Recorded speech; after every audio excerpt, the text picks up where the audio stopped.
suusii waan jedhan biran deeminaan yoo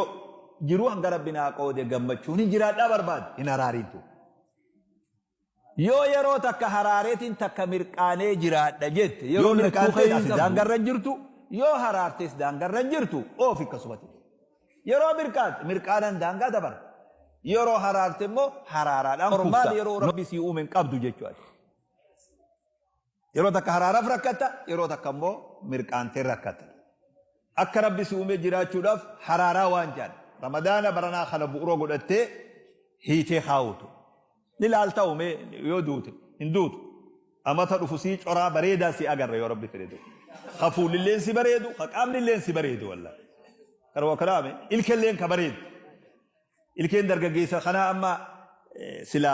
keessatti uflaaluu qaban akka daawwatitti duuba karoo karaame maaltu akkana godhee gaafii dhaabee waan isin halkanii guyyaa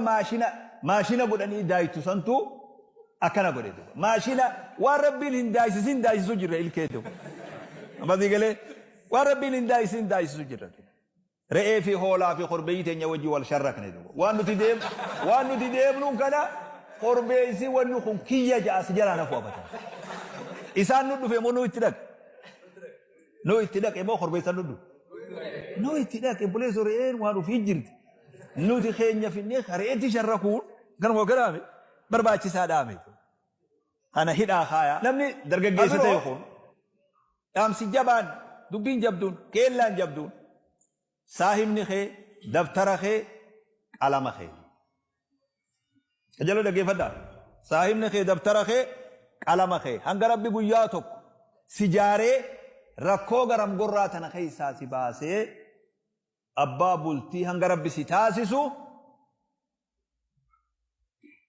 qabattootee yeruma raftu qofa hiikkattadu dibbalaamii afaan kun moo'ee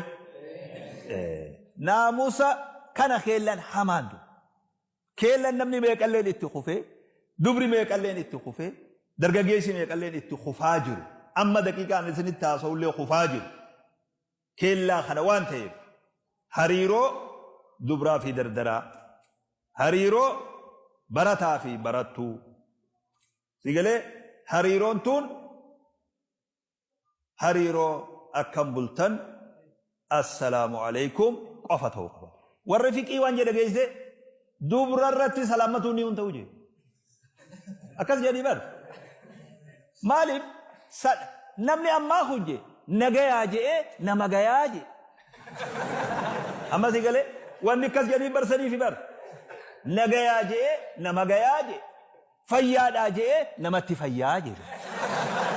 akkasii beek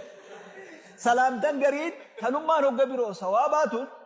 yogga gama garii deebite wanni ulamaa'in akkas jiruuf tasalaamtaa sawaabaa osoo hin ta'in salaamtaa iqaabaa taati ta iqaabaa taati wanni ati salaammatteef lakkafiinsaa fi malee sawaaba niyyatteetiif tanaaf dhoorkan ulamaa'in